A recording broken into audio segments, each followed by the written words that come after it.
منتخب مصر بيتعادل مع غانا بهدفين مقابل هدفين، والحقيقه كنا بنمني نفسنا اننا نفوز في المباراه واننا نسهل كتير جدا على نفسنا واننا ما نخشش في حسبه بيرما وندور بقى والله ده احنا محتاجين ده يخسر وده يكسب وده يتعادل ما كناش نتمنى ان احنا ندخل في الموضوع ده، ولكن التعادل افضل كتير جدا من الخساره.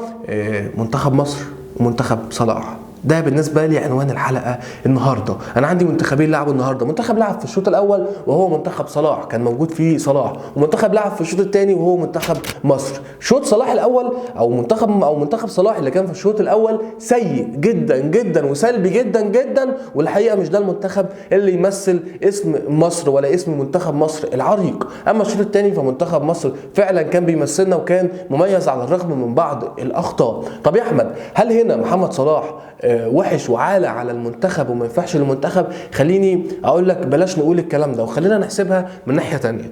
انا دلوقتي عندي محمد صلاح نجم الفريق، فالعيون كلها رايحه لمحمد صلاح، اللعيبه كلها بتبص لمحمد صلاح، اللعيبه كلها بتبص لمحمد صلاح، اللعيبه كلها مستنيه تحرك او اي حاجه من محمد صلاح، فبالتالي اللعيبه مش متحرره. هو نجم واحد للمنتخب صلاح، خلينا نقول انه اتصاب وخرج، تمام. استقبلنا هدف بعد خروج صلاح ساذج جدا جدا جدا. اتكلمت في لايف على كوره 24 قبل المباراه وقلت يا جماعه ما ينفعش نسيب لهم مساحات، المساحات هتكلفنا تسديده بهدف، كاني شايف المباراه سبحان الله. قلت يا جماعه هنسيب مساحات، تسديده هتيجي هدف. المهم دخل فينا الهدف، ضغط برعونه جدا جدا في نهايه الشوط الاول في الدقيقه 49 او 48.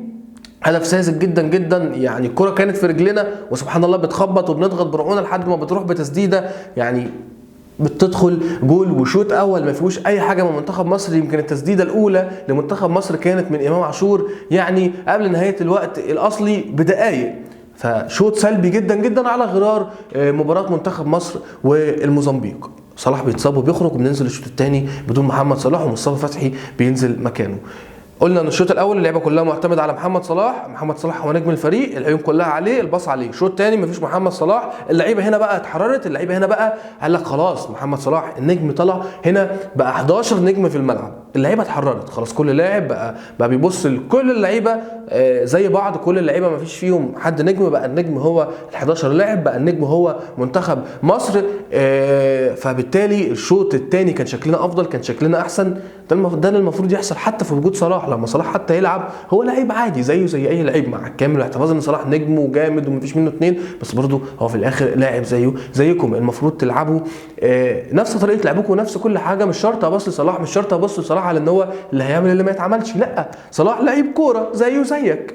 فاللي حصل الشوط الثاني اللعيبه تحررت، اللعيبه فاقت، خلاص ما بقاش فيه محمد صلاح، بقى كل واحد بيلعب الصح، مش مجرد ان انا الكره جت في رجلي. اول تفكير اللاعب بيفكر فيه الاول بيشوف محمد صلاح، لو فاضي هيلعب، لو مش فاضي هيدور على اللي بعده. لا، بقى تفكيره الاول في اللعبه الصح مش في اللعبه لمحمد صلاح. عشان كده شفنا المنتخب في الشوط الثاني افضل كتير جدا، المنتخب بقى افضل وافضل بعد خروج محمد النني.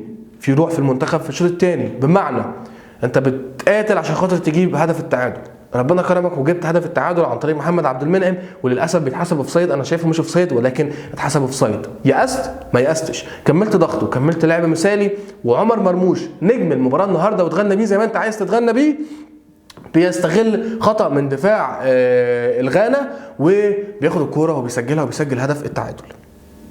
كان المفروض نلم نفسنا، كان المفروض المدرب يحرك الملعب افضل من كده بكتير، كان المفروض نشوف هنا تدخل مدرب بيعمل حاجه عشان نحافظ على التعادل الواحد واحد وندور بقى على الثاني. ولكن للاسف نفس خطا الجول الاول اللي دخل فينا برعونه في الضغط تماما، بعدم رقابه بقى معاه المره دي مهاجم او نفس اللاعب اللي سدد التسديده الاولى قدوسي، بيسجل الهدف الثاني لمنتخب غانا وبيحبطنا من تاني بتسديده ساذجه جدا جدا جدا. محمد عبد المنعم بيضرب لخمه مع الشناوي بتدخل المرمى، ازاي اصلا هو واقف لوحده. اتكلمنا عن اخطاء الدفاع في لايف في كوره 24 قبل المباراه، وقلنا مواويل في اخطاء الدفاع، وقلنا ان انا بالنسبه لي ثنائيه حجازي ومحمد عبد المنعم والله ما هتنفع، انا لازم اشوف يعني من وجهه نظري محمد عبد المنعم وياسر افضل كتير جدا جدا جدا جدا.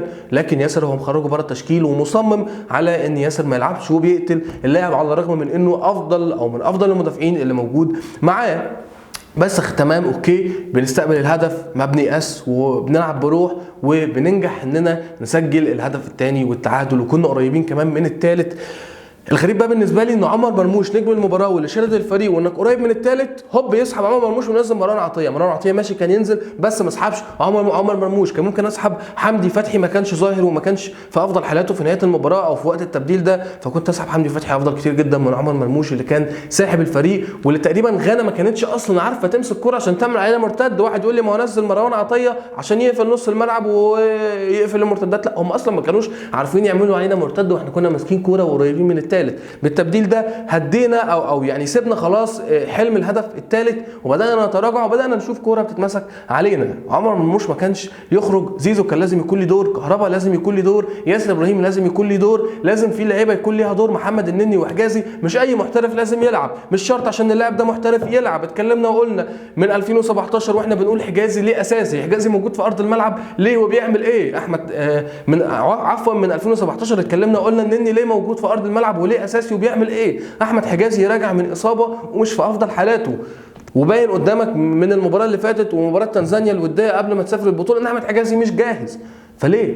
زيزو كان المفروض يكون له دور يعني المباراه اللي فاتت انت لعبت زيزو النهارده، زيزو مش عايز تديله دور؟ لا، كان لازم يكون في دور لزيزو النهارده، كان ممكن يكون في دور لكهربا النهارده. المباراه اللي فاتت ضيع تبديل، يعني المباراه اللي فاتت غير 3 تبديلات ب4 لعيبه، والمباراه دي برده 3 تبديلات ب4 لعيبه. تبديل محمد صلاح ما كانش يقدر يصبر لحد بين الشوطين ونحافظ على التبديل ده. حاجات غريبه جدا وحاجات بسيطه جدا ساذجه جدا بيعملها المنتخب المصري، تفاصيل بسيطه ممكن تضيع من ايدينا البطوله، ولكن لسه في امل. هنتكلم في حلقه بقى باذن الله بكره عن ازاي منتخب مصر ممكن يصعد. حلقتنا لحد هنا بتكون خلصت. كنت معاكم احمد حبيبه، سلام.